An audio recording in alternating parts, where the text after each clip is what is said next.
They say everything happens for a reason, but I suspect everything happens for a Reese's. Like this commercial break. Did you need 15 seconds away from music or 15 seconds to eat a Reese's? Perhaps it's true. Everything happens for a Reese's. This podcast is brought to you by Colgate Total.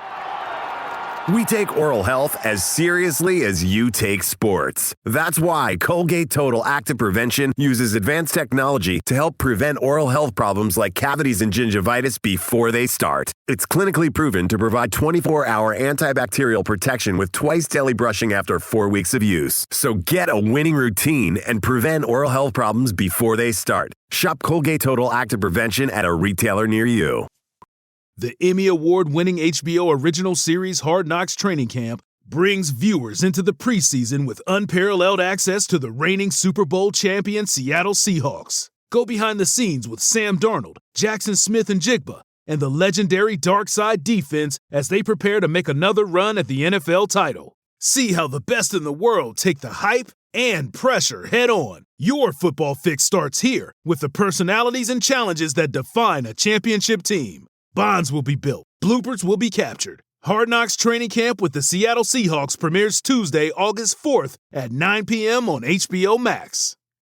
Did you get any pushback from the actual security guards about pushing them out of the way the one night? Pushing them out of the way? I mean, it's on camera, Travis. I didn't push him. I placed my hand on the gentleman's back to let him know I was behind him. If I would have pushed him, he would have turned around and tased me. That sounds like a way that somebody who pushed somebody would describe pushing them. You're ridiculous.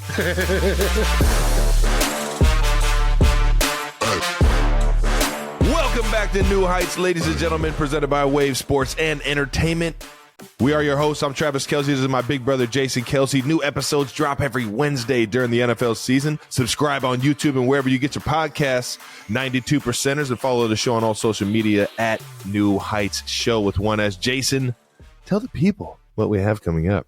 We got a great episode coming up for you guys. We're going to talk about both of our Week 6 games, break down some of our favorite Not Dumb Questions of the week, and look into the biggest storylines coming out of Week 6 in the NFL, including someone making an appearance at SNL, maybe? Yeah, we're going to talk about it. Right. But first, as always, new news Coming in hot.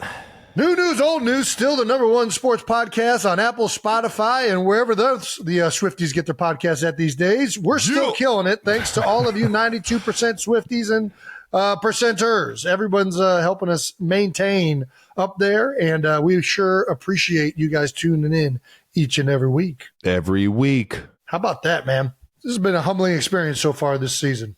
Yes, it has. Moving on to fan mentions of the week. All right, now let's get to them. From the Eagles social media team, they gave us a look at Jason's locker room. Hey yo, go ahead and click on that TikTok, Jason. I really thought that I had the worst locker out of both of us, and you not only have a bigger locker, like I have two lockers that have like a bunch of just shit in it. Yours is way worse, Travis. Mine just has video evidence. It's not by any means as bad as what I just saw. What are you talking about? Dude, I mean, absolutely filthy. Just nothing's organized. You have boxes coming out of yours as well. No, I don't. I got rid of them. Well, I just got rid of mine too, so now I don't have boxes coming up. Swear to God. What'd you do with them? Is that a swear word? Truck? No, Emily came up and we were doing something, and she put them in the truck. So what? They're in your garage now? You didn't open the boxes. No, I don't. I don't open. As a rule, I don't open fan mail. Oh, so everything sent to the facility's fan mail? For the most part. Or it's like brands trying to like get me to put their stuff on New Heights. Well, you heard it from Jason. If you're a brand trying to get your shit on New Heights, don't send it to the facility. Send it to our intern Brandon's house. I have been getting some interesting fan mail. Oh, dude, you have no idea. A farm in California sent me some grapes. And you tried them? They were delicious. Green grapes. Very delicious. Were they the cotton candy ones? No, just standard green grapes. Yeah, I mean, those are the best grapes, but I hear you. Another person sent me a pen that they made, a handmade pen. Handmade pen? Should we start featuring stuff? Like, I kind of like that kind of fan mail. When it's like an object. Oh, I've gotten some weird stuff. A handmade pen. It's a good pen. I'll bring it next episode. I'll show you guys.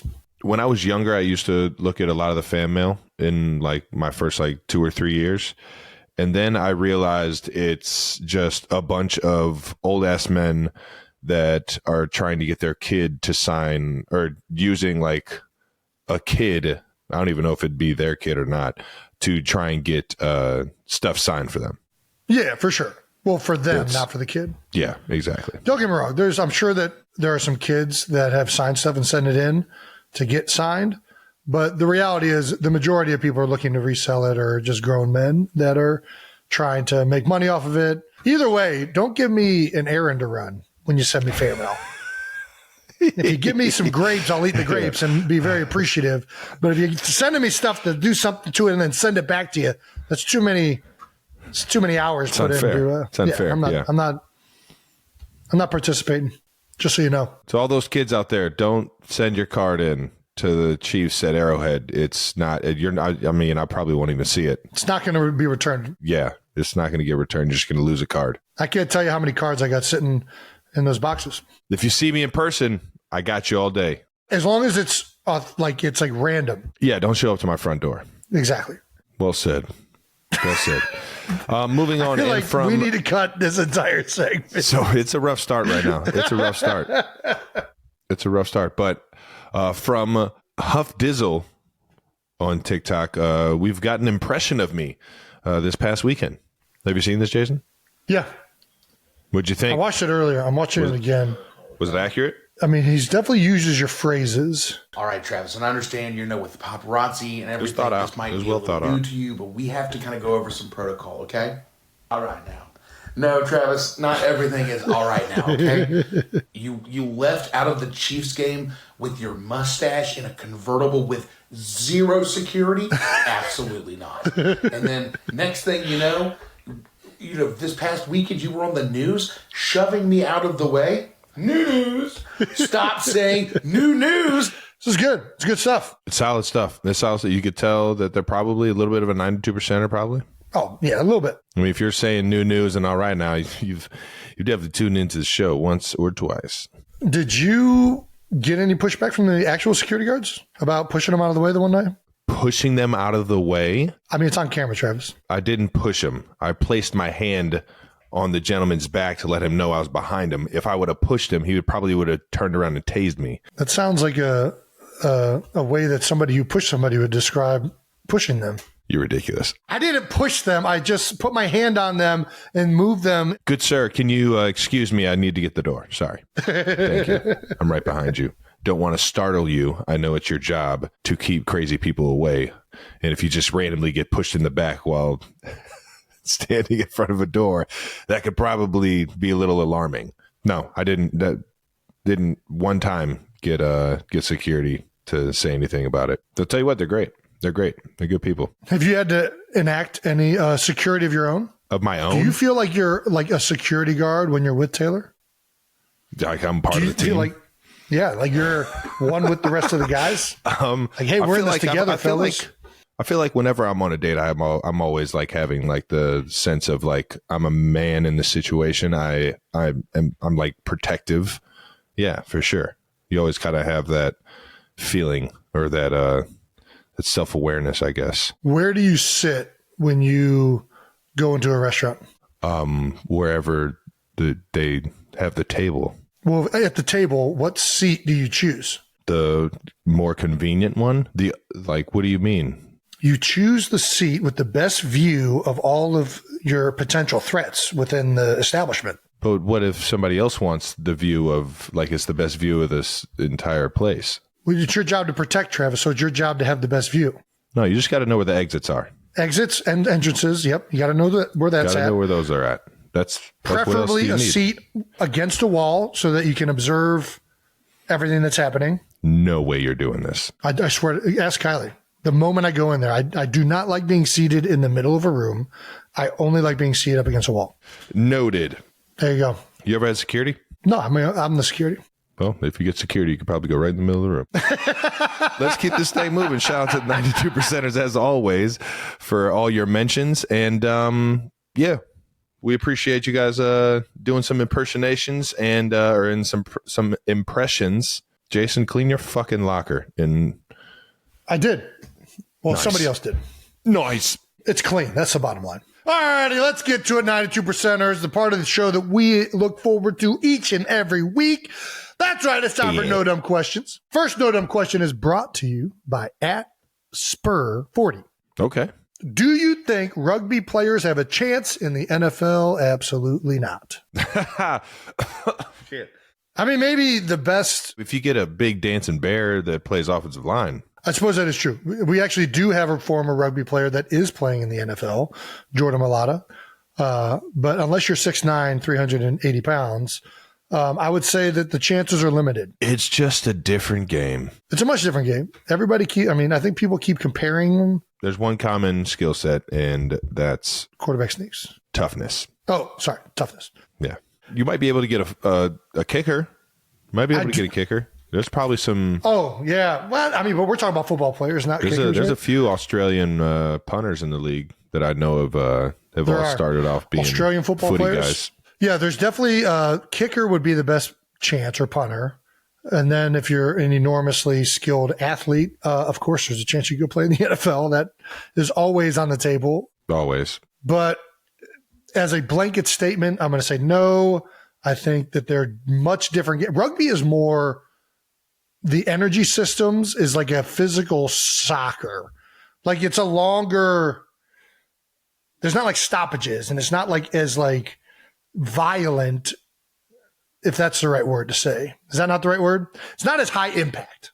Is that fair? Yeah, I can't say that to be true. All right.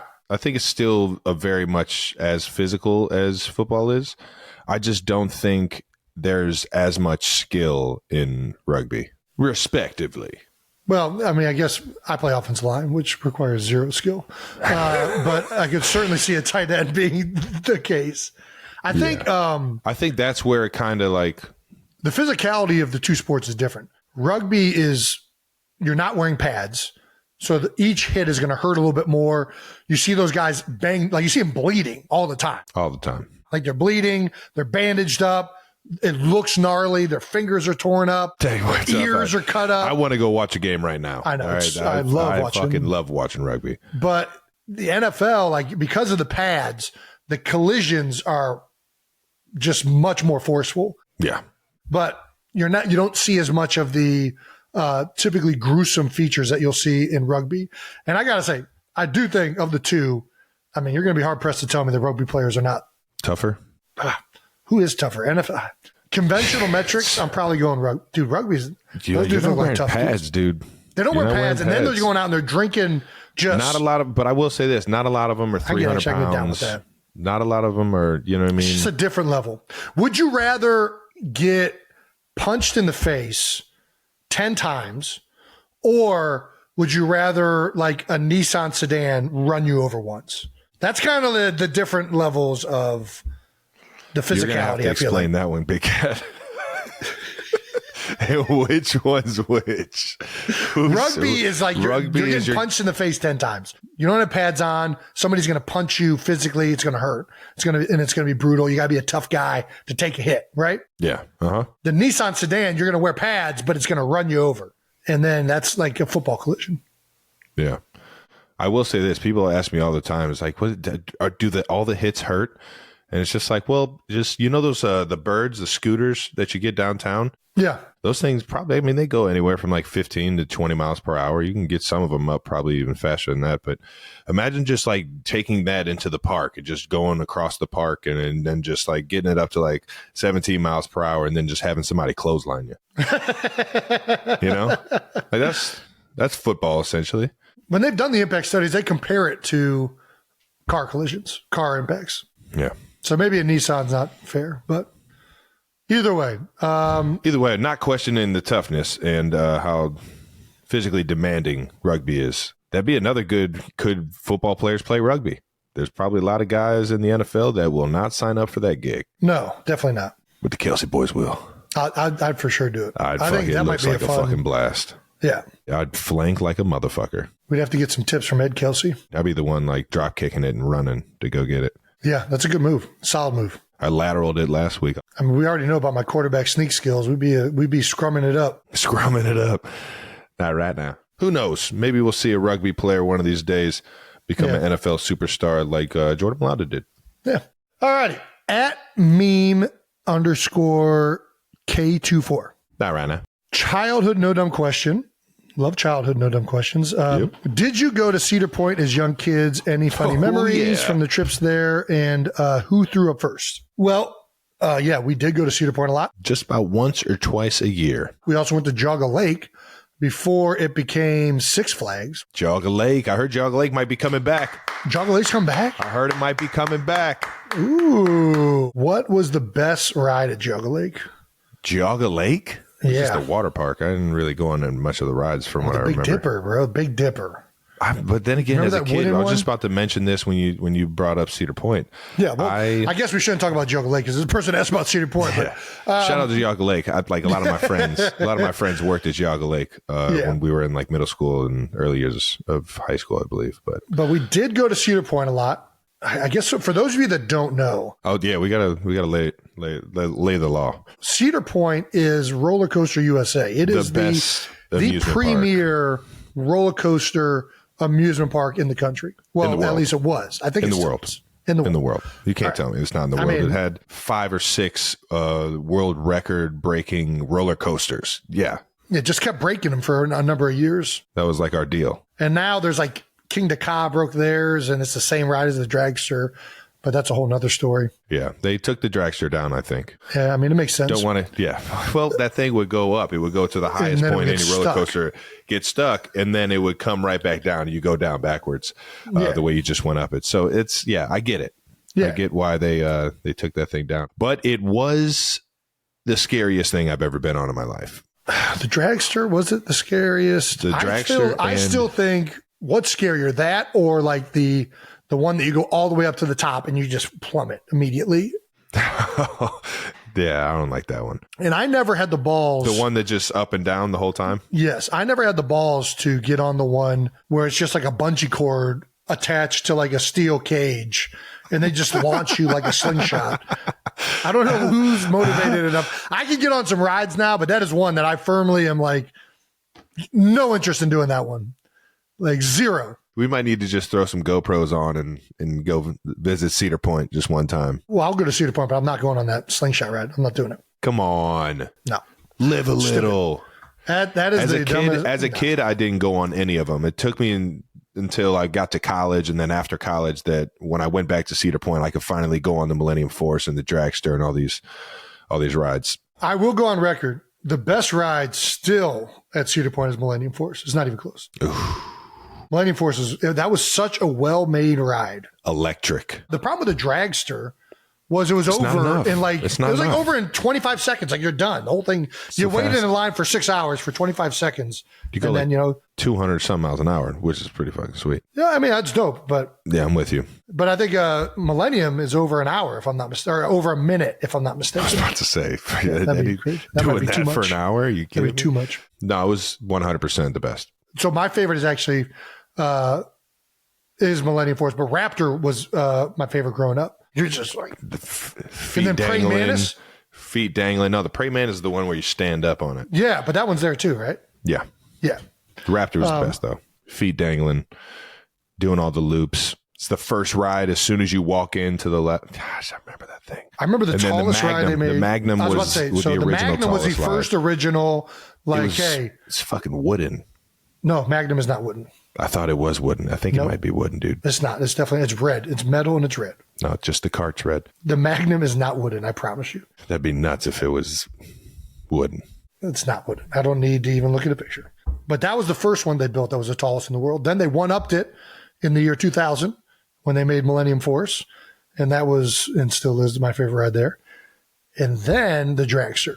Yeah. And they broke their own record 3 times in a row. They had a water park as well, a pretty gnarly one. I think that was the first wave pool I had ever been in. No. Your first wave pool was Typhoon Lagoon, dog. I was there for that one. Jogga Lake? Walt Disney World. Typhoon Lagoon. How do I forget a name like that? What made you remember that one? This is my first time going in a wave pool. Either I was just so small and of a human that the waves just looked way bigger, but I don't think we were pool, body surfing. I'm telling you, Typhoon Lagoon had a bigger one. I looked at the most recent ones, and they're not as big. Like there was like the further you went out, it got like you're risking your life the younger you are. For sure. It's like that kid's way too young to be out there. He's going to die. But as with any amusement park, the best thing about any amusement park is not the rides. It's the Dippin' Dots. It's the ice cream of the future that has been the ice cream of the future now for 40 years and has never made it outside of amusement parks. But somehow it is still delicious every time you go. Dude, those and the elephant ears, man. I don't remember the elephant ears. White powder over the fried. It's like a funnel cake? Yeah, funnel cake. I don't know why I call it elephant ear. Is that a thing? I think so. Oh, all right. Well, yeah, those are delicious too. Yeah, but those are at every carnival. Where have you ever seen Dippin' Dots? I mean, I guess sporting events, I've seen some Dippin' Dots. I've seen him at Pat Mahomes' garage. He's got a garage. Shut up. He's got a freezer of Dippin' Dots. Pat Mahomes has a freezer of Dippin' Dots? What is he, Richie Rich? Pat Mahomes. He's just got like random, like, does he have a roller coaster in his backyard too? No, he's got a par 3, but I don't think. Got to get a roller coaster, Pat. Did Dad or Mom tell the story about you getting lost? That wasn't an amusement park. That was at the county fair, I think, maybe, or a carnival. But yes, they did tell that story. Well, I don't know if they told that story or not. Either way, we got a bunch of new listeners. Tell it again. Who cares? When we did go on road trips as kids. Oh, that one. I thought you were talking about the one that was at the. You got lost at an amusement park? Well, that was me, and that's why I was. We both got lost at them because I definitely got lost at one of those. Yeah. Mom would always tell us where to meet up Immediately if we ever got you lost. walk in, hey, if we get lost, we're coming back to the clock. Statue, yeah. Right there. It goes. Yeah, there's always something in the beginning. She eventually got pissed and sick of us getting lost, and she put me in a backpack? Leash, yeah. Oh, I had the leash. You did the international I was a leash kid. symbol for backpack. I didn't know. Yeah, well, that's what it was. It was a harness. You put it around your shoulders, you connect it twice. So you were like... I was a leash kid. Wow. Just dragging my parents across the entire amusement park. I don't remember that. I missed out on the leash. Oh, man. Let me go! Sorry. All right, moving on to our last No Dumb question. Shout out to everybody in Ohio or anybody that's gone to Cedar Point. Jason, I think we do need to do the GoPros and show everybody how amazing that place is. I'll do that. How about you grow a pair of fucking nuts and go on the jungle, the jump, what is it? Slingshot thing? Yeah, the slingshot thing. I don't know what it's called, but gosh, everybody knows what I'm talking about. And no, I'm not. It has nothing to do with ball. That thing is stupid. I'm not going on it. It's the dumbest thing ever. Moving on to the next No Dumb question. What is the from It's Megan Query. What is the most confusing or infuriating penalty to get during a game? At this point, the way the game is going, it's a penalty like a roughing the passer that isn't roughing the passer. Oh, that's spot on. I don't know why it just makes me cringe. I love it when, we get it, but sure. Yeah. When it helps out, you're not that infuriated. But it makes me feel like I'm getting away with something if Pat doesn't get fucking helmet to helmet or something. He was asking for one in the game, which was not a roughing the passer. It was close. It was not. It was ridiculous that he was even asking for it. It was good. The guy was aiming for his head. Bro, we're not getting into this. I said it in my head. I was like, Pat, you're wrong getting that call. But I'm with you. When in doubt, I'm with you. I'm fucking with you. Ref, you got to throw that, team. Man. You got to throw that. Yeah, right. How, you just going to let that guy get away with that? It's definitely not a penalty. Yeah, I think that's the perfect answer. I don't think we need to even bring up another one. I think that's... No, it's... Maybe like a phantom... Any type of phantom flag is hard to deal with in the moment when an official gets it wrong. But for some reason, the roughing the passer ones feel like they're so forced that it's definitely become a bigger issue, I feel like, when those have been getting called. So I'm with you on that. Yeah, you just feel it. And to our last one. Yeah, last No Dumb question from Eva at Barcelona Baby 12. That's Barcelona Baby. All right. Yeah. Okay. She lives in Barcelona and was born in 2012. No Dumb questions. My friend wants to know if intern Brandon, my friend, wants to know if intern Brandon is single because she thinks he is very cute. At New Heights Show, at T. Kelce, at J. Kelce. Okay, Eva. Well, you know what? Eva, we think he's pretty baby. cute too. So he's so cute that we decided to bring him on the show to answer this no-dumb question. Intern Brandon. And everyone knows Barcelona baby. That's a bullshit question. We know that friend wants to know really means you want to know. Exactly. So. Yeah. How does it know it's that a fair question. It is a fair question. That someone in Barcelona is attracted to intern Brandon. How does that make you feel? I don't love it. I'm going to be honest with you. Don't love the attention. This is not my show. Don't know. I'm here to I'm here to make prize picks. I'm here to cash out on prize picks and get out of here. For a second. Brandon, you're every part of this show. What? No, it's weird. I don't like seeing my name out there. I'm not buying that. You're New Heights Most Wanted. You're like Malibu's Most Wanted, but New Heights Most Wanted. Jake's the cutie. If we had to rank the cute boys of New Heights, Jake's number one. But B-Rand sounds. B-Rand, yeah, that's I grew up being called B-Rand. That was definitely the nickname. Barcelona baby. To answer your friend's don't be hating question. No, I am unfortunately not single. I'm sorry. That's our viewership is plummeting right now because they're all tuned in for me. Wait, why are you sorry? Sorry to inform. No, you're sorry to inform Eva that her dreams are now ruined. Yeah. Oh. But to be honest, there could be an update on that very soon. This past weekend, my girlfriend and I were watching a little program called Saturday Night Live. A young man by the name of Travis Kelce jumped up there, and for a lot of people who don't know, I was lucky enough heard that. I ain't no young America's man. I'm sweetheart, a man. Travis Kelce. Sorry. And people don't know this, but I was lucky enough to weasel my way backstage when Travis, you hosted, and it was time of my life. I got to bring my girlfriend, and we were sitting there, and I said, "Oh my God, can you believe that we got to do this to Travis? It's crazy that we were there at SNL with him." And she did not acknowledge my question. She kept staring dead on forward, and she goes, "Do you remember he hugged me?" And I went, "God damn it." A whole night of sketches and after parties and going home at 6:30 in the morning. And the hug is the first thing she brought up. So I'll let you know, Eva. If there's He's an a update mesmerizing quickly face on and my features. relationship status. I knew she was with you, so I wanted to make her feel the love of New Heights. So I gave her a good hug. No, listen. The hug is not an issue. It's that's the first memory of the evening is Travis hugged me. So, Brandon, it's not what you think it is. Travis is just a really good hugger. Trust me. It's a very known Kelce genetic. He's a hugger. He's a door opener. He's a fucking hand holder. He crushed it. I have seen so many just. He's a creative character in boyfriend material. So much footage breaking down Travis Kelce's hand holding, and I'm like, every attribute we could give him. Guys, that's 3 points of contact. That's football. That's not hand at all. Oh gosh. Yeah, they caught me with some weird hand holding poses there. That was crazy. We'll move on. We're not. Hey, that's not what this show's about. This show's not about that. Sorry, Eva. Sorry, guys. Well played, Brandon. Yeah. Well played. Thank you for ruining Eva's friends from Barcelona's no-dumb question. Thank you for always making this show amazing. Bye. Are we talking to Eva here? Or are we talking to Brandon? You can disappear. See you later. All right. We'll see your cute ass later, big guy. Oh my gosh. That was no dumb questions. Jason, let's keep this thing rolling, baby. All righty. Let's get to these bold topics. Chiefs, 19. Broncos, 8. Yeah. Initial thoughts from the first divisional matchup for you guys this year. What do you got, Trev? Kind of along the lines of what you said last week. You got to put up touchdowns, man. You got to put up tutties when you're in the red zone.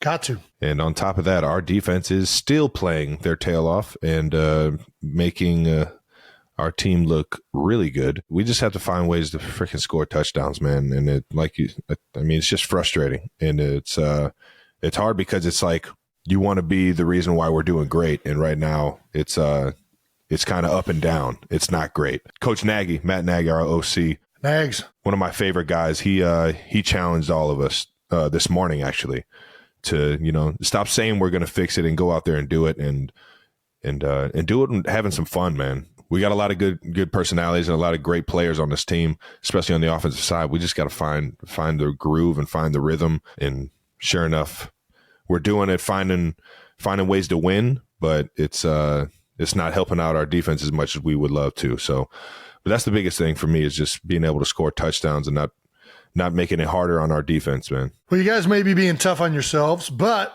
it is your 5th straight win. The final score of 19-8 has only happened one time before. Nice little LeBron stat. In 1927. That's a wild stat. Yeah. The Chiefs have now won 16 straight games against the Broncos, which is the longest active winning streak versus one team in the NFL. The Eagles and Jets had a nice one there for a little bit, but that, spoiler alert, that didn't go well. Defense played lights out. You guys had another incredible game on defense. Held the Broncos to just 8 points, shut them out through the 3.5 quarters of the game. Finished with 2 INTs, 4 sacks, and a fumble recovery. Stone Cold Jones kept his sack streak alive, as we all saw that happen, with 5.5 sacks this season. Yeah, the Chiefs defense is only allowing 284 yards per game and 12.8 points per game. Yeah. The fewest points per game allowed by the Chiefs defense or a Chiefs team since 1969. Damn. Baldy himself is calling the Chiefs D the most complete defense in the NFL. Do you think this is the most complete defense you have played with? I mean, it sure seems to be. I mean, I don't know if I've been a part of a Spags defense. You've been on some good defenses now. Yeah. Early on in my career, that was what we did, was defense. And Coach Reed found ways to get Jamal the ball, hand that thing off to Jamal Charles, and really use him as a wide receiver, as just an offensive weapon. And our defense was star-studded with guys like Justin Houston, Eric Berry, Derek Johnson, Dontari Poe, Tamba Ali. Like we had Brandon Flowers. We had some dogs. Yeah, you did. Shout out to Sean Smith. Looking at that defense, a lot more star-studded, familiar names. I was about to say the same thing. The star-studdedness probably greater I back think then. Justin Houston had like 20 sacks one of those years. Yeah, like Chris Jones now. He's doing pretty good. Whether it's one of them or the best, right now it's so much fun to play with that defense because they get it. They're flying around. They're having fun. It's definitely a team effort. Guys are rallying to the ball. And Spags is one of the most motivating guys that I feel like there is in the NFL. I mean, we were at halftime, and Spags he's acting like he's not satisfied at all. Like they're getting too many yards in the ground, things like that. And it's just, we gotta rally to the ball, When we hit him, we got to hit him harder. He was kind of firing me up even more. And I'm about to start screaming at everybody on the offense, but it's not like we're losing the game or anything. So it's fun to play with guys that are just motivated to be their absolute best and never getting satisfied with it. And I think that's one thing that Coach Spags does better than a lot of coaches in the NFL. And that's motivate guys to never be, satisfied or complacent at all with what's going on. Not only is Spags a great motivator, but schematically he mixes it up as well as anybody does. And I feel like in order to mix it up truly and try and come with all these different types of blitzes or different types of coverages, you have to be not only good in the back end, but smart.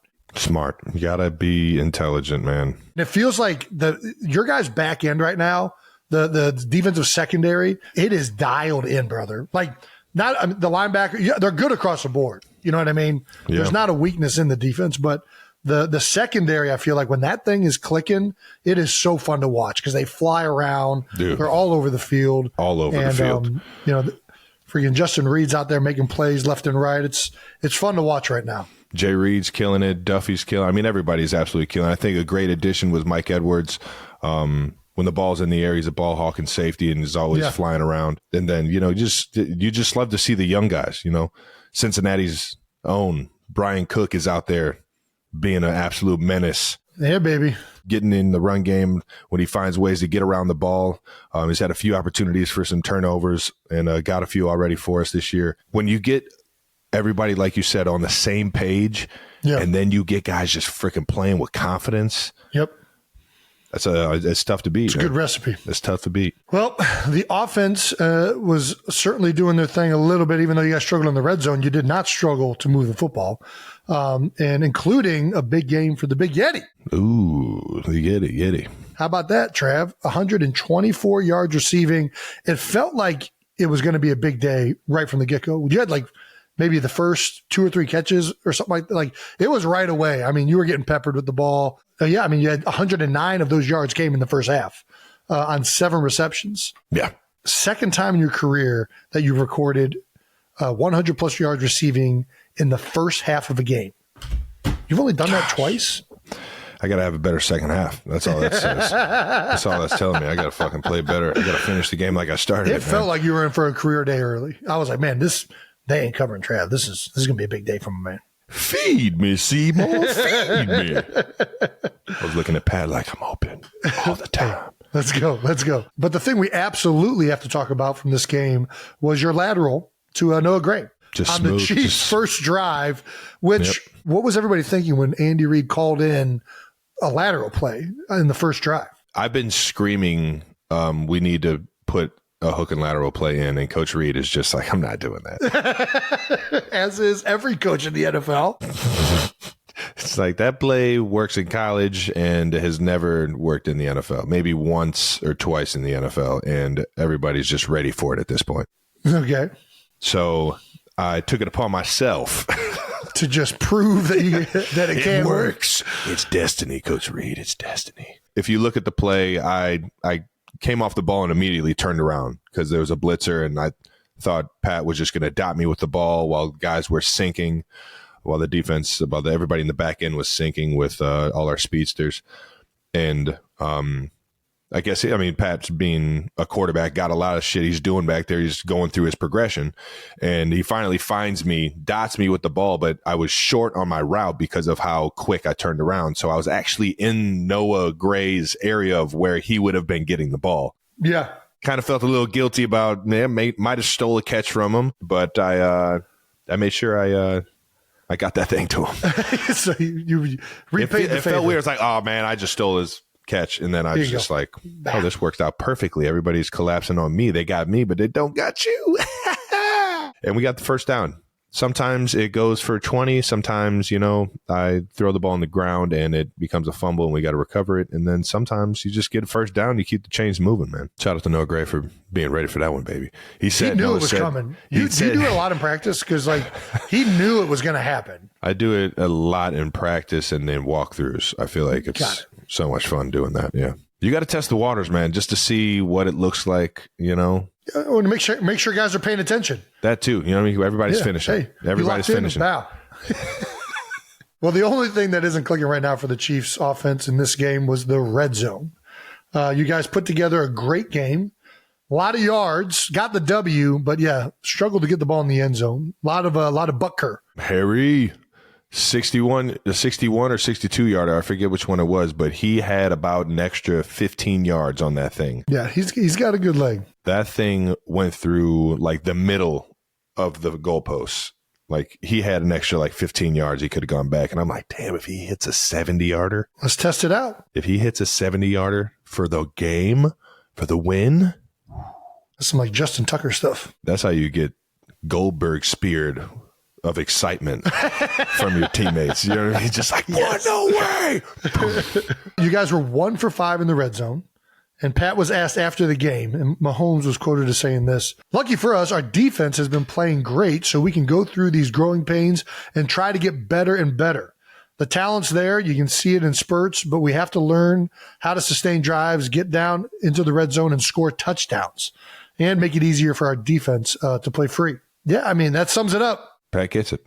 I think we all get it. And that's why I'd mentioned Coach Nagy's saying it. It's we understand it. We feel how unstoppable we can be, and we just got to do it for 4 quarters, man. And the biggest thing is just, go out there, and it doesn't matter, what the defense is presenting, which play is called for us. Go out there and make a play, make it happen. I think that's one of the most special things about Pat being, Magic Mahomes. Doesn't matter if, what the defense is in, what they got going on. If they're just either they're blitzing everybody or they're making everyone sink into the red zone and making you dink and dunk underneath. Playing with Pat means anything's possible. And we just got to make sure that we get that ball in the fucking end zone, man. And that's the bottom line. And that's how we're going to move forward going through the red zone, man. Well, one of the things that stopped you up short in the red zone was a 4th and 2 play. which was a very Philadelphia Eagle-like, where you guys decided to go with the brotherly shove, only from a fake field goal formation. I don't think anybody saw this play coming, but it didn't work out. Yeah, man. And the thing is, I always look at situations like this, like where could I have done better on that drive or on those last 3 plays before it was 4th and 2? You know what I mean? And I caught a pass that was literally right around the sticks. And if I make a move, or if I, you know what I mean? If I do something and get those extra yards, or even get 1 extra yard, you know what I mean? That 4th and 2 becomes 4th and 1. And now that sneak is, the percentages go way higher than 92%. All right now. Hey, yeah, all right. You know, I think that it's a great call because legally you're not allowed to line up over the center during a field goal. Yeah, but once you go under center, you can. Rules off. So you try and catch them off guard of having nobody over the center and being able to get that push. So that's what, when I was watching it, that's what I thought initially was like, oh, that's why they did this. Yeah. Was because they thought they were going to be able to catch them not in the A-gaps. Like they were going to have to be over the guards. One of the ways that play is open is if nobody's in an A-gap. So credit to the Broncos. They reacted well to it. Everybody can make it like, oh, it looks so stupid when it doesn't work. But the Broncos adjusted well. I don't know that every team in the NFL is going to be expecting a shift to a direct snap quarterback sneak or is even practicing that. Yeah. So, you know, I think obviously in hindsight, doesn't look the best, but I think we're probably underselling the reaction that the Broncos special teams had to the play live in action. I think that was actually a really good adjustment on their end that made it more difficult to run the play. But do you got any other final thoughts you want to share from a little Thursday Night Football? How are you feeling after Thursday Night Football? Are you still a Thursday Night Football fan? Still a Thursday Night Football fan. It gave me a little bit of a challenge coming off that ankle injury the week before, but sure. Sometimes you just got to gut another one out, man. And I knew when I turned this ankle that I was going to be dealing with it for a few extra weeks. So this is a situation that's at hand, and I just got to keep working through it and keep trusting everybody in the training room and what my methods are off the field and my recovery, protocols that I take. It'll slowly get better as long as I don't tweak it. And if I keep tweaking it, then you'll see me with a wrapped ankle all year. Sometimes that's how it goes. No, I don't have any other final thoughts, man. I got a lot of respect for the Broncos. Even more respect after that game, seeing them fight the way they did. And those division games, man, they're never easy. And we got another one coming up this week. No doubt. LeBron's stat of the game, Travis Kelce caught 7 of his 9 receptions on hitch routes. Tied for the most receptions on hitches in a game since 2018. Man, we really got I don't even know if that's necessary to share. All right.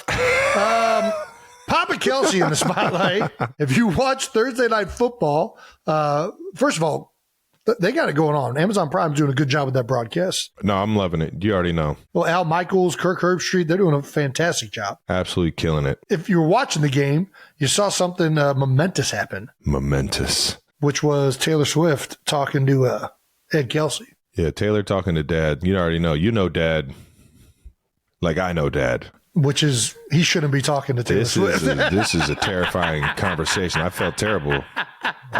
For Taylor for being in this. Talking to Mom. All right, that's going to be fine. Delightful. It's going to be a wonderful conversation. If you see Dad talking to anybody and you can't hear what's happening, who knows where that conversation's going? We can't keep kicking Dad just because we enjoy doing it, man. Our dad is the best fucking dad in the world. He is a great converser or a conversator. I'm telling you, however you want to put it. It's where Jason gets his storytelling and a lot of his charisma, man. Yeah, we're saying this just because we love to rag on the big guy, for sure. And it's actually, but it was nice because Mom has been getting quite a bit of the spotlight, so it was cool to see Dad up there on the jumbotron for a little bit, or on the TV for a little bit. You can just see in this picture, all he's doing is just absolutely pumping her up. He started listening to her music a little more. He started doing some stuff.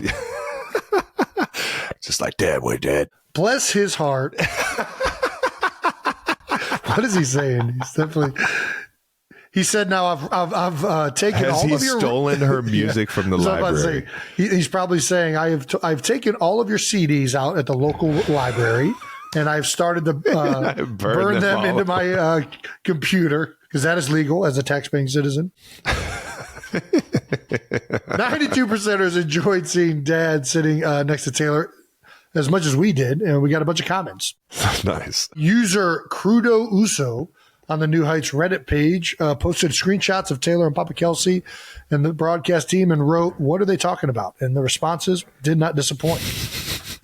Different Sleep 5810 wrote, "See, they used to call me Diapers because..." Which, if they were talking about that, I would still love an explanation on that. We have Still haven't gotten that one. Jimmy Jack 87 wrote, "Proper nut kicking technique," which, he will give a good tutorial on that. He will give a good tutorial. Man, when I was punching people in the, did I already tell the story? When I was punching people in training camp, became a big deal. I got a text from Dad. He said, "Stop throwing fists. You need those to catch. Just kick him in the nuts one time. I promise they'll stop. They'll stop doing everything." I'm like, golly, man. Some things never change. All right. And the next response from Tech System wrote, talking about his new knees, of course. Ooh, new knees. Yeah, baby. She's got him dancing to those with those new knees now. Either way, it looks like they're golden. having a good time. That was awesome to see. So thank you for the 92%ers, and thanks, Dad, for not making me look bad, brother. Our next partner is AG1. That's right, the daily foundational nutrition supplement that helps give me the energy and nutrition to power through workouts and get through the grind of an NFL season.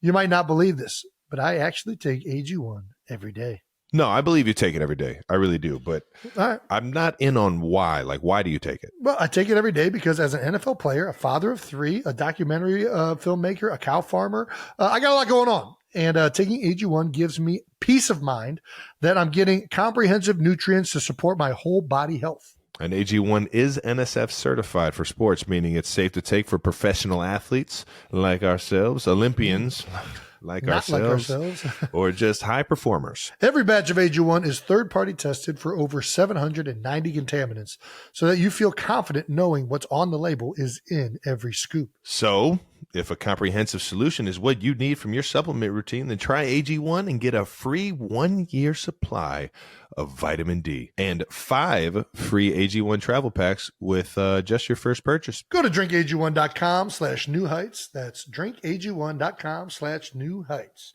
Check it out.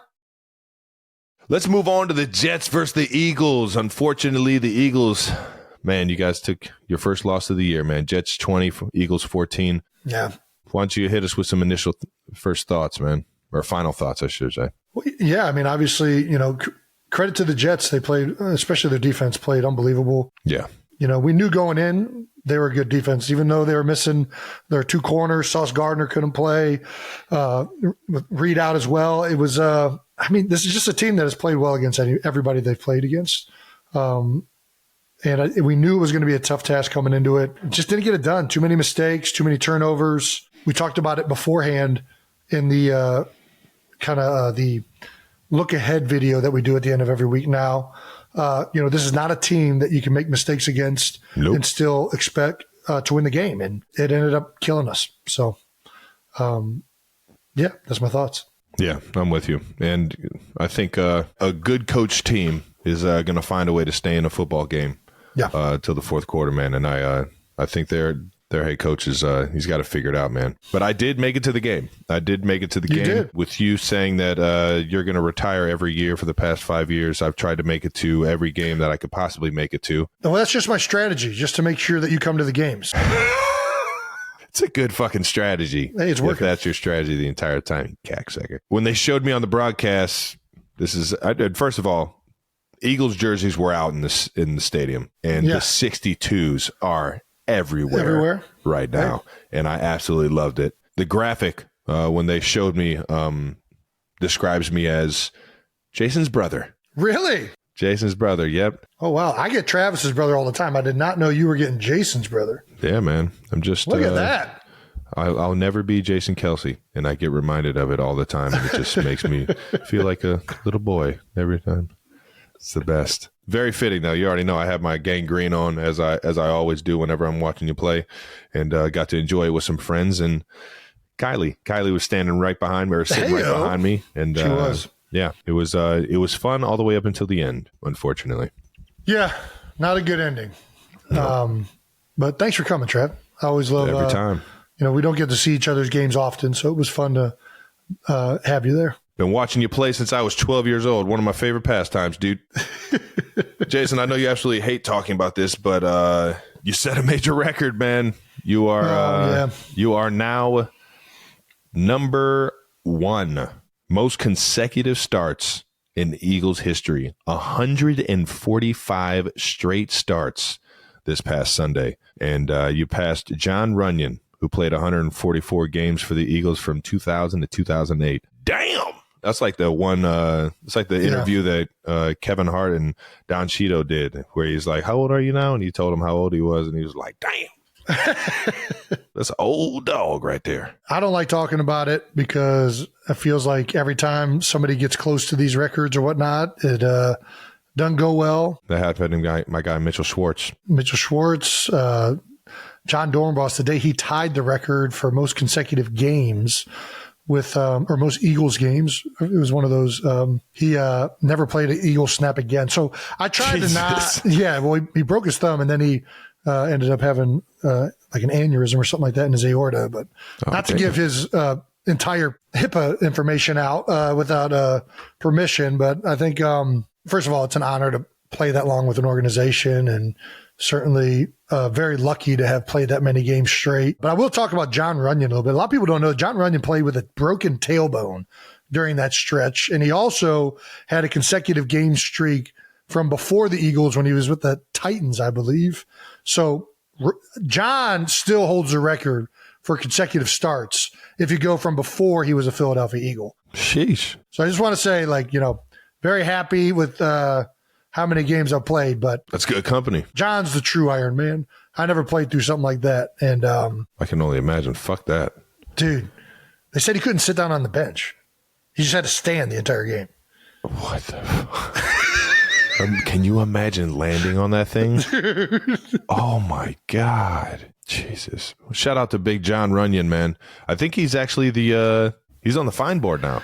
He's the head of the fine board. I forget his official title. I've had a few times where I'd had to talk to Johnny about some things I thought I was getting heavily fined for that I didn't think was reasonable. What's that? Oh, you had some rebuttals? Stone Cold, you were just talking about Stone Cold stunnering somebody. Yeah, I Stone Cold stunnered Anthony Sherman in the end zone one time. I scored a touchdown against the Raiders. He came over like, "Yeah, Trav," and he was exposed. And I was just like, "Oh,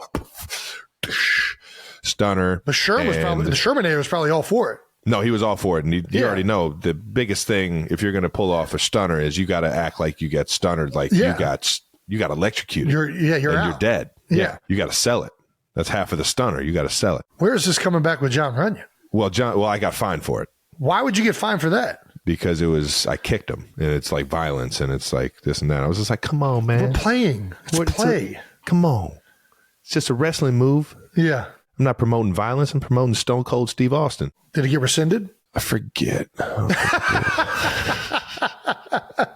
It might have. I think John actually saw my side of the story there. For those of you that don't know, John Runyon, longtime offensive lineman in the NFL, now works as essentially the sheriff of the NFL.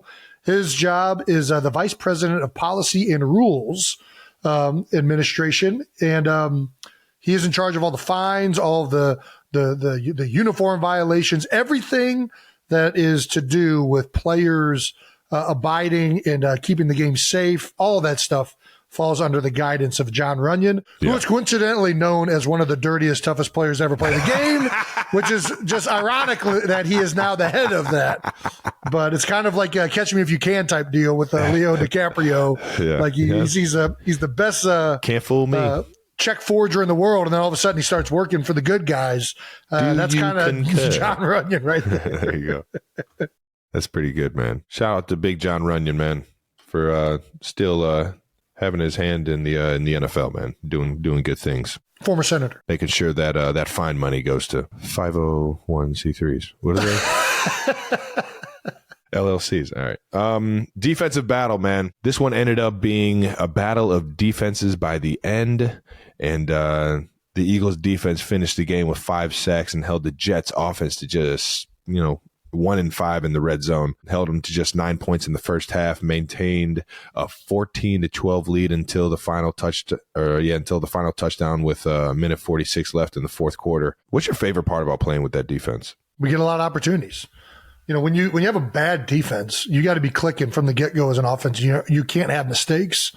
And something that our defense has done an amazing job of all season, but especially this last game, is that they're so good that, even when you turn the ball over 4 times, you're still in the game at the end of it. Yeah. All the way down to that last, 2-minute drive. We had an opportunity to at least win the game. And, typically you turn the ball over 4 times. That ain't a 1-score game at that point. Percentages are down. So, yeah, our defense has been unbelievable. Defensive line, the backfield, everybody's really humming right now. And Sean Desai, those guys playing as a unit. So, it's been fun to watch. And I think, unfortunately, we couldn't do enough to capitalize on all the good football that they were playing this past Sunday. When a defense has your back after you make a turnover and they only get 3 points or no points, that's a big moment for everybody on the team. But the offense definitely is very appreciative. Being in the game that we played the Jets,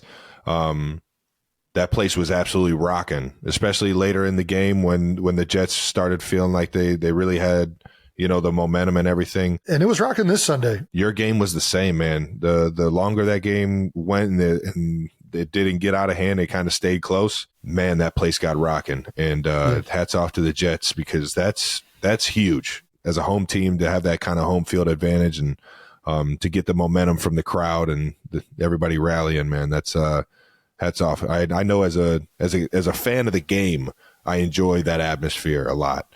And was really hoping you guys, found a way in there. So shout out to Jets Jake for not being a complete bias fucking, I don't know.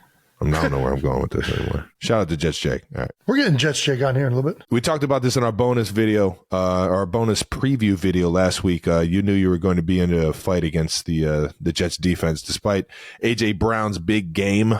Pink shoes going out there making plays the entire time. Offense getting off to a nice start with the Jalen to Swift TD in the first half. The Jets held you guys to those 14 points the rest of the game, boss. Yeah.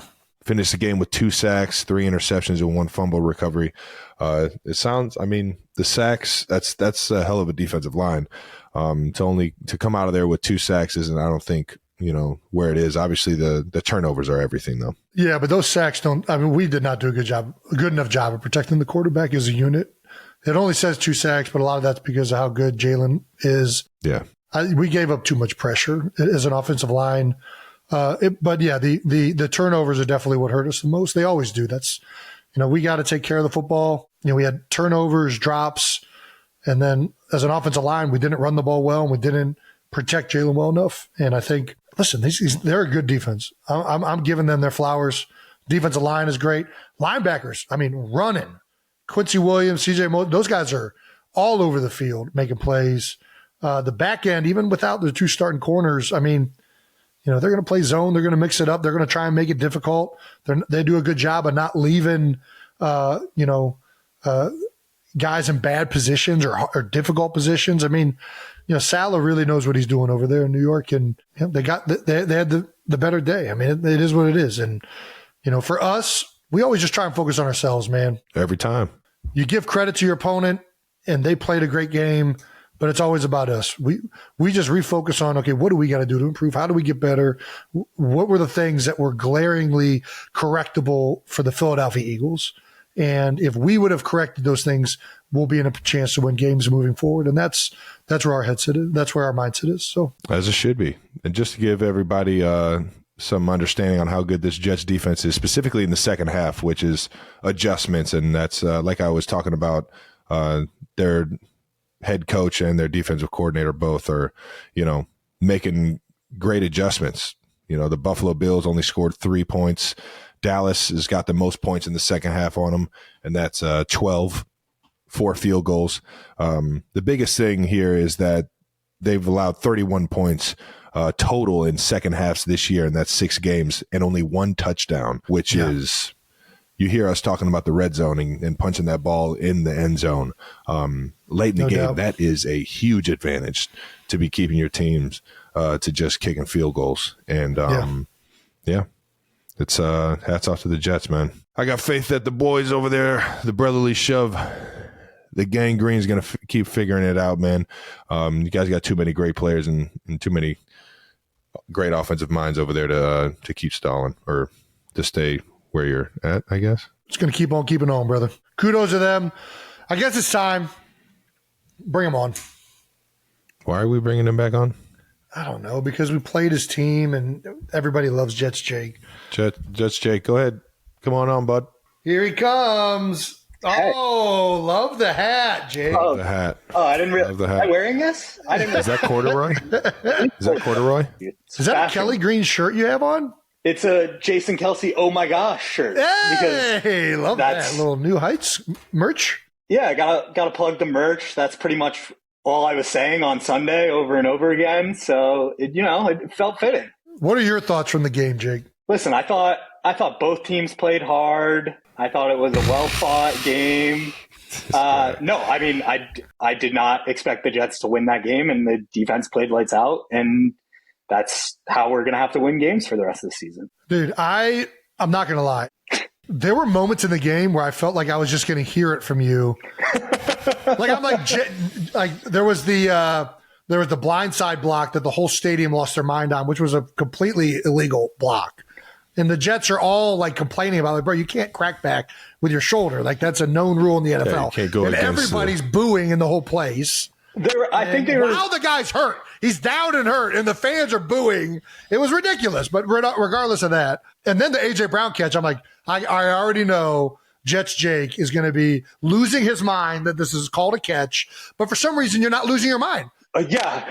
You're not losing your mind because you guys won the game. Maybe that's the key to not losing your mind. It's just winning football games. Listen, I think the refs have a very hard job. I'd never come on here and complain about the refs. This guy's a psycho. Jesus. I think, they have a tough job. And when it's a Sunday, you got to do what you got to do, and things are going to go your way, and they might not. I'll tell you what. There was a play late in the game where Devontae Smith, I believe it was the last fourth down, and Jalen gave Devontae a good chance at making a play downfield. And, I thought there was a lot of just pulling while the ball was in the air. And like, there might have been some interference. I don't know. What do you think about that last play? I think I got to quote Jason here and just say, let the boys play, ref. You got to just I think they did their job this time. Swallow the whistle. Yeah. It was a good game. I was wearing a rooting for offense shirt at one point, and then I realized I actually wanted the Jets to win, so I took that off. But thanks for letting me come talk about the Jets. Good luck for the rest of the season. Well, congratulations on your win, Jake. Fuck you and get off our show now. Get the fuck out of here, Jake. Shout out to Jets Jake. Shout out to Jets popping Jake. In. God damn it. Fuck that guy. Yeah.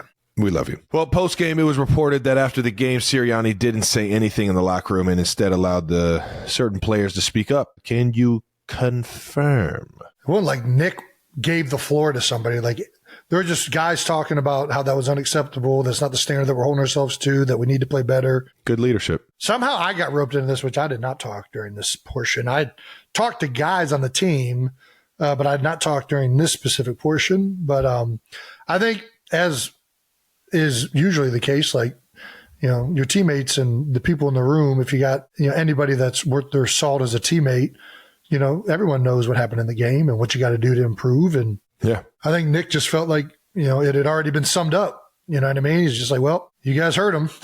Let's go back to work on Monday. And the expectations of ourselves and the level that we want to play at is very high.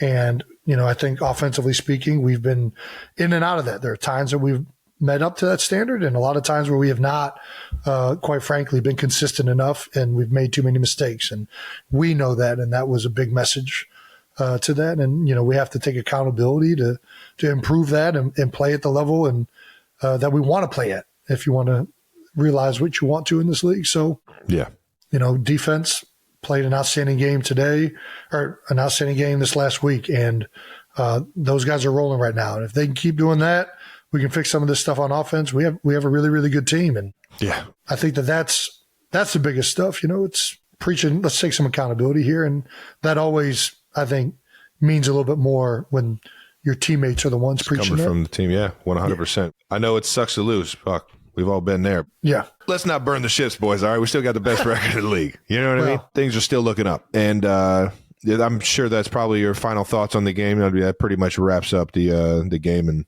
I don't think I really have anything else. I mean, listen, we lost the game. Exactly. I had a feeling you we got said beat, it all already. And now we're going to move on to this week. Not right now. LeBron's stat of the game, though, Jalen Hurts' rushing touchdown was the 31st of his career, tying Josh Allen for the second most by a quarterback through his first 4 seasons in the NFL. Who gives a fuck? Dude, we got to stop. But we got to get a better LeBron stat than this. If there's no LeBron, if there's no good one, then we can't just pull one out of our ass. The only person ahead of those two is Cam Newton with 33. And I only say that because shout out to Cam Newton, one of my favorite football players of all time. There you go.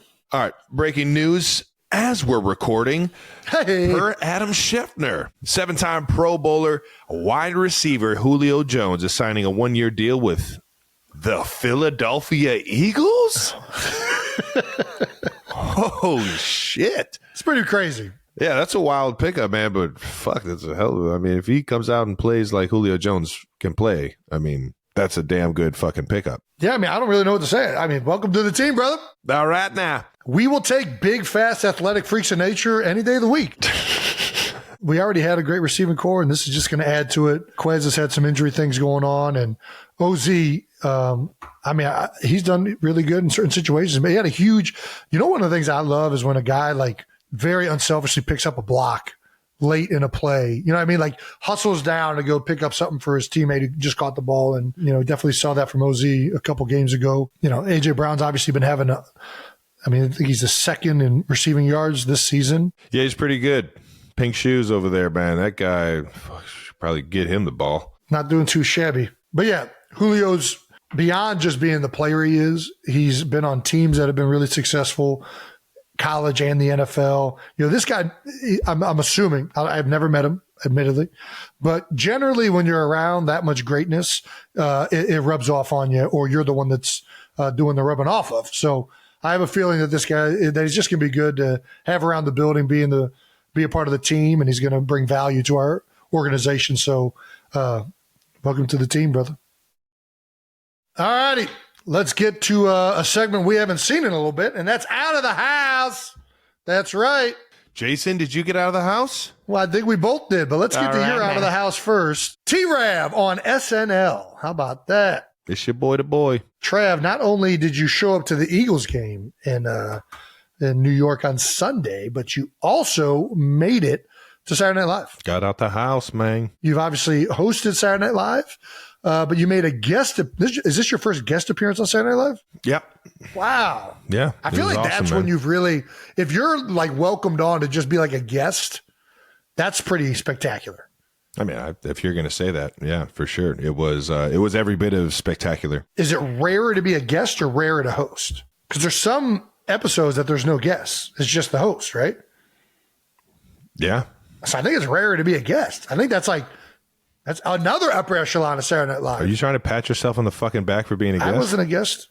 I was a family of the guy hosting. I wasn't a guest. You were a guest. I don't think that's a guest. A guest is like, You trying to say me and Pete Davidson are family? I'm trying to say a guest is like, this guy's so famous and he happens to be in town that we're going to find a way to get him on the show. That's what I'm talking about.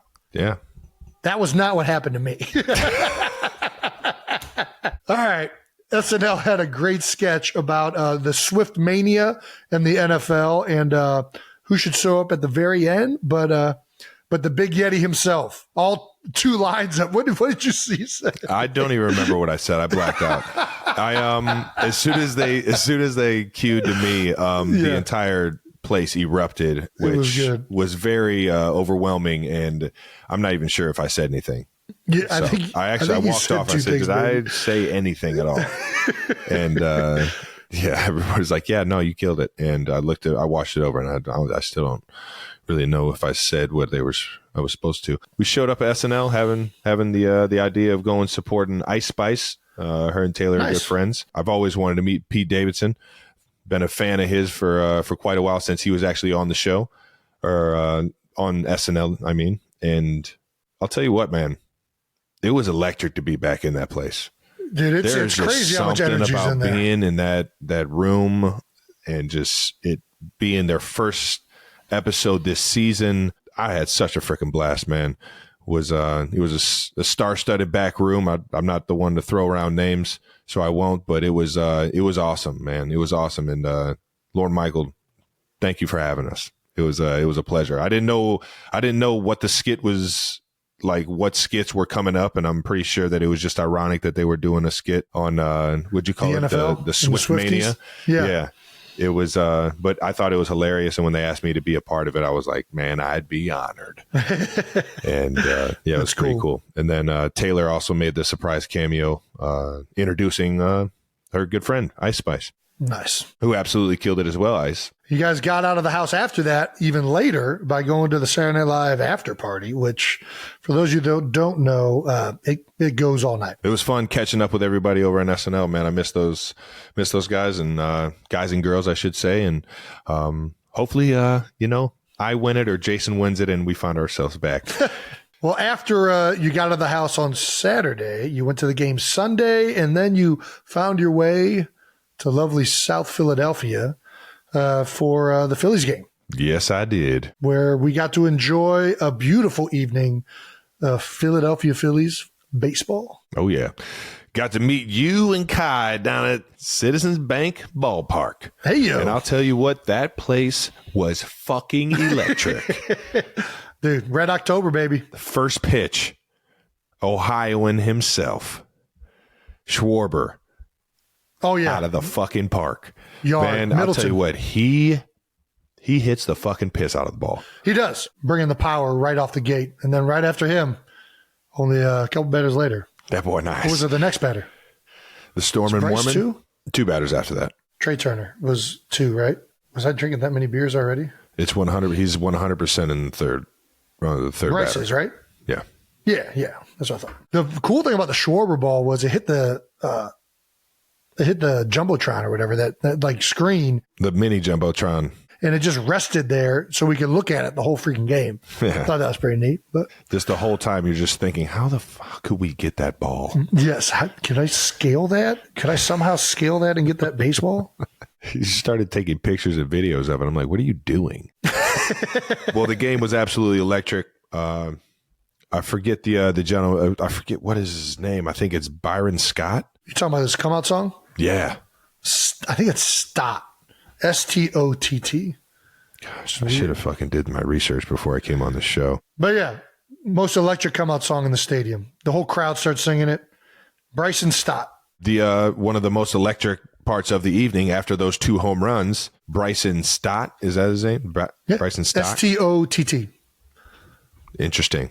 Yeah. Either way, he's got the A-OK song. It's an electric come out song. And the entire stadium just saw 2 first inning home runs by 2 of the biggest names on their team. So everybody's standing up and screaming their lungs out, singing this song. And I just happened to get it on video, not knowing that that's what was coming. Yeah. I'll put that thing as one of my favorite videos to watch. I love atmospheres like that. Like when I'm walking up to your games or whenever I'll walk straight through the front door and go through the ticket, scan my ticket and make sure that I just love walking up to stadiums knowing I'm going to a game. It's one of the only things that make me feel like a kid again. Like I'm going to this exciting ballpark or this, I'm about to go and watch some of the greatest, athletes of all time go at it. And it's just, there's something about going to the ballpark that I'll just, I'll never lose, man. And I absolutely loved it, man. Baseball, I know it hasn't I guess done as well in modern TV deals or whatever, the audience viewing it on TV. But I still think there are a few things better than going to the ballpark and watching a game live. It's something about being at a baseball playoff game. Baseball. in playoffs? We'll talk about playoffs? I'm telling you what, man. Yeah, Red October in Philly is a different atmosphere, man. Yeah, that was awesome. The fans are into it. This team has great energy right now. I'm gonna admit, I wanted to go to the game. We talked about it before you coming down about going to the Phillies game. Yeah. After losing to the Jets, you did not. I was like, man, do I really want to be seen at this place? And I want to make sure that we're focused, and I don't want to. But I was like, you know what? Screw it, man. I don't know how many more games I'm going to get to go do like this. And they went. I am so happy nuts. we went. Dude, it's just so electric. Just get out of the house, man. You need that yin and that yang. You need that balance, man. I don't want to get out of the house that much, but I'll get out of the house for this. Get out of the house with old Travie, man. Come on, dude. Let's do this, man.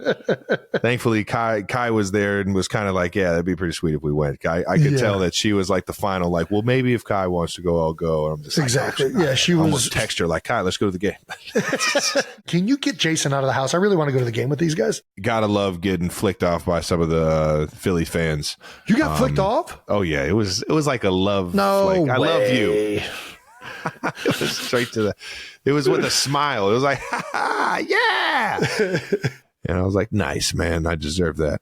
I deserve every bit of that. They did show you on the Jumbotron. Yeah. And the place erupted.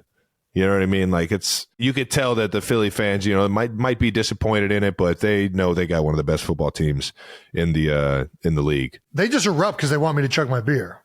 They don't care about me. They're just like, I'm going to force this guy to chug his beer. Ah! And then it's like, well, now I can't. What do I do with this thing? I can't just not chug my beer. Give me this koozie.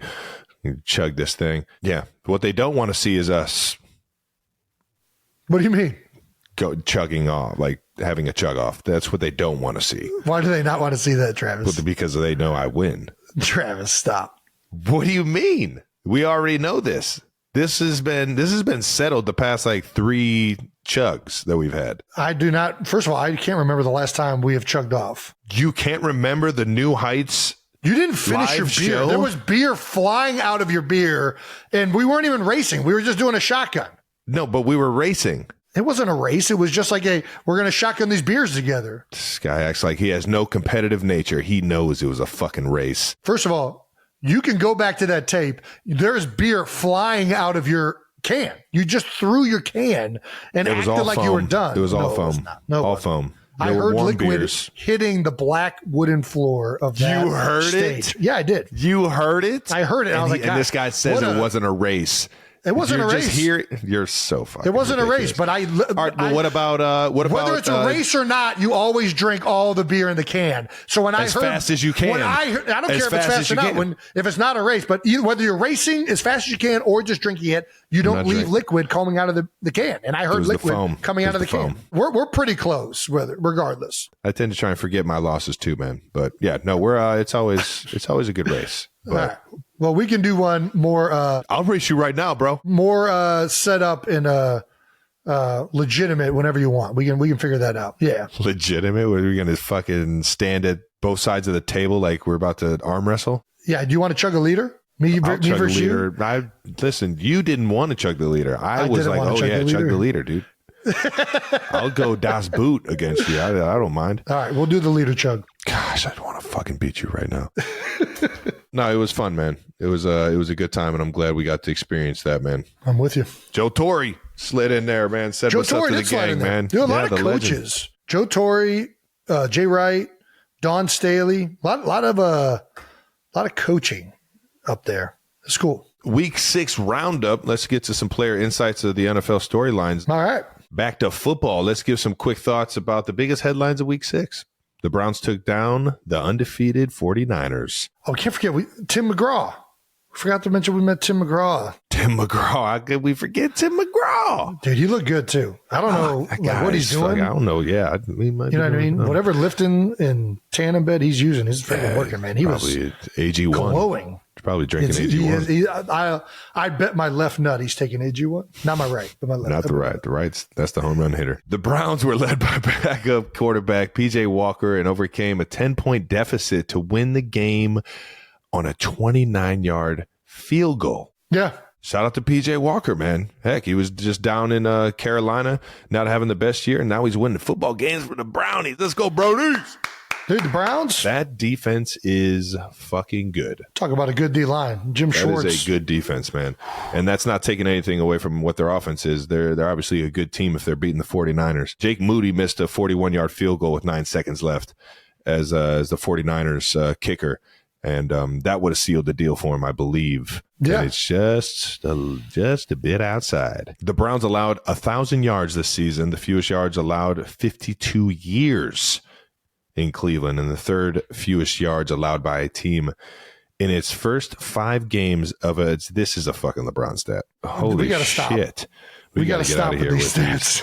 And LeBron, I'm sorry if it feels like we're like attacking you with these. You didn't start LeBron stats. TNT and like the NBA did. We just needed something to like clarify that topic. And that is a fucking bogus ass stat. Browns defense finished this game with 3 sacks and 1 interception. Kyle Shanahan has faced Jim Schwartz 9 times. Shanahan used to be a Brownie himself, man. Shanahan's 1-8 of those matchups, though. And his offense has scored over 20 points just once. So why do you think Jim Schwartz has been so dominant? Well, one is, he's a great defensive coordinator, and he's been good wherever he's been. Yeah. Jim's defensive philosophy, the way he has those guys play defense, it's all predicated on the defensive line. They play aggressive. It's all about getting across the ball, penetrating, getting to the quarterback, and he's got the horses up front in Cleveland. I mean, they're good across the board. I'm not trying to take away from the secondary or the linebackers, but in my opinion, when I think of Jim Schwartz defenses, I think about defensive linemen. I think about aggression, explosion off the ball.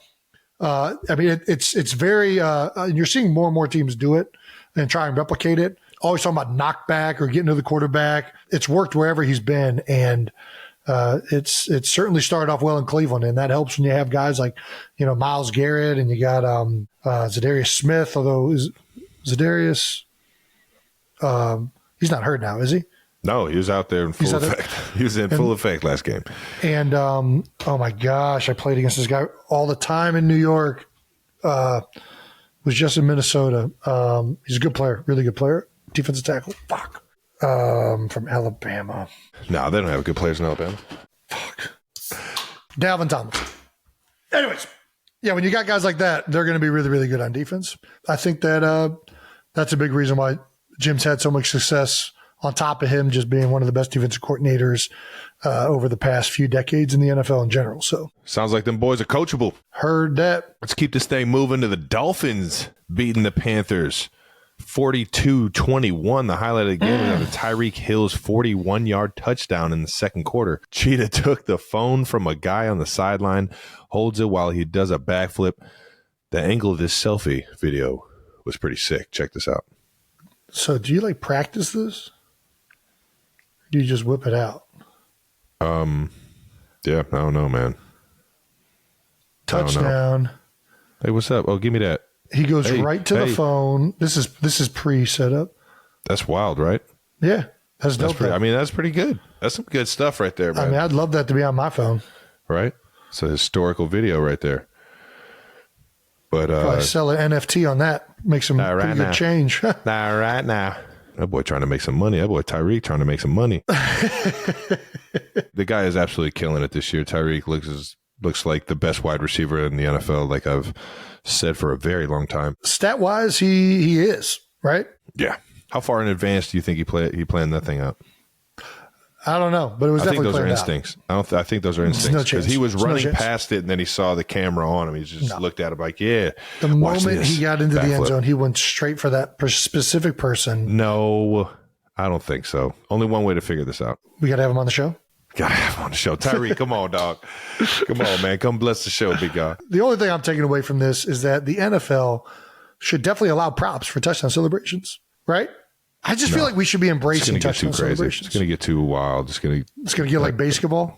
Yes, you remember the basketball scene? It's psych outs. No, the beginning of the movie Basketball. Yes, when they're all doing like the river dancing or whatever. It's already everybody's dancing together, yeah. But you start bringing in props, it's going to get so fucking out of control. We can't do that. That's fair. Can't have too much fun. Not so many games to really talk about. That's the only thing that happened across the league. Last week was a weird ass game, man. The only thing that really happened was that the two undefeated teams didn't remain undefeated. Yeah. Thanks for bringing that up again. All the other games were kind of just like, meh. Well, 12 of the 15 games were within one score, which in the fourth quarter, with 10 games being decided by one score. What the fuck? Dude, I can't read either. In week 6, 12 of the 15 games were within one score in the fourth quarter, with 10 games having been decided by one score. Who's writing these stats down, Trav? The cutest guy we know. I think it's Emma, actually. Brandon is it? Yeah, let's just keep Brandon. Let's blame Brandon. No, I'm blaming Brandon. Emma's done nothing wrong and will never do anything wrong. We'll never do anything wrong? Fair enough. Don't ever don't you even try it. Offenses are currently scoring touchdowns on 53.3% of their red zone opportunities, the lowest rate through 6 weeks since 2011. We talked about this a couple weeks ago. It feels like a lot of times the NFL goes in waves where offenses are kind of doing some new innovative things that defenses are trying to catch up with and vice versa. And it feels like right now in the league, it feels like the defenses have been having the better half of the beginning of the season, which is standard. Like typically early in the season, defenses perform better. Offenses, well, I think it's kind of like either the offenses are blowing people out. Yeah, we might need to get this stat. That's a good point. I think a stat would be interesting to see if that backs it up. This is what I think. Early in the season, you see more extremes where it's like teams getting blown out or teams like putting up no points. But I just think in general, it's easier for a defense to gel quickly than it is for an offense to gel quickly. Like I think timing with routes and receivers and quarterbacks and like there's more going on offensively. I don't know, man. You don't think that's true? I think of it scheme-wise, and I'm like, there's new formations, there's new pieces. You got to figure out how the defense is going to pass these things off in zone, how they're going to match up in man. I just feel like there's a lot more question to what an offense can run, and I think typically it's like the first like month to a month and a half or half of the season, the offenses are just like doing stuff that the defense isn't quite ready for, and then towards the end of the year, you know what the defense or you know what an offense's makeup is. You know how guys are going to get the ball. You know what this certain receiver or this certain running backs, you know what their role is in the grand scheme of things. Yeah, I guess I'm more thinking about like right away in training camp. Usually the defense is kicking the offense's ass for the first couple of weeks. You know why I don't do training camp? Why? Because our scripted plays are on the same iPad as the defense. It is so annoying. When you practice. got the middle linebacker calling out exactly what you're about to do, and it's bro, like, what the fuck made you think to say that? How did you know that we were running? And even there's not more even so, a down and distance right now. We're in team pass. We do a 3-man route, or we'll have like a certain downfield route, and it'll be drop 8. And you're just like, why is every time coincidental? Or every time we got a screen, they're blitzing the opposite side of the screen. It's like, why is that? It's like such a unique call every time we call a screen. I know what you're up to, Spags. I know what you're over there doing. And on top of that, I just looked at this stat that you just read, and this is the lowest the offense has performed since 2011. So that's over like 10 years ago. I just think it goes in waves like this. There's always, whenever defenses are kind of doing stuff that often, it's the same thing. Well, when you're in Neanderthal and you've played over 10 years, yeah, it does. Well, it's the same thing you were just talking about. When sometimes the offense is the ones doing new things that defenses are trying to catch up with, and sometimes it's the defense is doing new things that the offense are trying to catch up with. Offenses haven't figured it out yet because the defense seems to be on fire in the NFL so far, especially in the red zone defense. Now let's fucking go, man. Let's go, man. Let's get moms like Donna Kelce happy about offense again. Let's fucking go. Come on, man. We gotta make mom proud out here, man. All righty. That's it. That wraps up week 6. Trav, take it over. All right, now let's hand out some stamps of the week to guys who took their game to new heights in week 6 of the NFL season. And that doesn't mean we're just going to talk football here. We can talk anything because it's our show, and people are taking their game to new heights everywhere in this world. Hey-o. I had a very cool text this morning. One of Cleveland Heights' own and University of Wisconsin hockey forward Layla Edwards Hey-o. Shout out to Layla Edwards. She's set to become the first black woman to play for Team USA senior hockey team. That's right. For the U.S. women's national team will face Canada in the opening 2 contests of the 2023-24 rivalry series in November. And Layla's going to be the first black woman to do it. Hey, and Cleveland Heights native, maybe. Has there ever been a Cleveland Heights native on that team? I think she might have. She might be the first in both of those categories. I know she has a little sister at the University of Wisconsin, so she might have. Those siblings out of the Heights. You know what I'm saying? Tend to do good things. Did she go to Cleveland Heights, or is she just from Cleveland Heights? I think she's just from Cleveland Heights. I think as most hockey superstars in the Cleveland area, you go to prep school and you do that route. You're probably right. So either way, shout out to the Heights. Shout out to Layla. Yeah, I hope she at least went through the Cleveland Heights School District at some point, or really just being from the city. Yeah. You got my love and support. Go out there and hold it down for USA, baby. Yeah. Yeah. Jason, who you got? I'm going to keep it in the offensive line category. I'm going to go with Giants left guard, Justin Pugh. Ooh. Players have been doing intros for games for a long time, and it used to be pretty standard, your name and the college you went to. 100%. Then guys started getting creative, and they're like, hey, they started saying their elementary school or their high school or their preschool. Yeah. And I thought Justin Pugh had maybe the most honest take when he was recently signed a few weeks ago in his player intro this week when he's playing is Justin Pugh. Straight off the couch. Straight off the couch. All right now. Thought that was pretty awesome. Pretty clever, pretty funny. I feel like mostly all offensive linemen have a good sense of humor. It's pretty true. Shout out to JPU, man. Fellow podcaster. Yeah. Everybody go check out Net Worth with Justin Pugh. Fellow 2013 draft class. Remember meeting him up there and having some fun up the combine. It's awesome to see him getting off the couch and playing some football, baby. So, yeah, baby. Go check out his podcast and check out the Giants, baby. Congrats on taking your game to new heights. All righty, that wraps up another episode of New Heights. Make sure you're subscribed on YouTube to the New Heights channel so you know when new episodes are coming out. And make sure you check out our bonus videos that launch later in the week this Friday.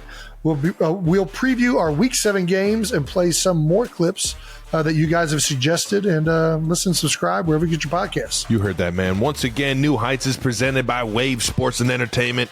Follow the show on all social media at New Heights Show with 1S. And thanks to our production and crew, always. Brandon, Emma, Jets, Jake, you can still fuck off. We love you, though. Yeah. And everyone else involved. We love you guys. Always making us look good. The 92%ers, always for tuning in. We love you guys. Peace. We'll see you later on.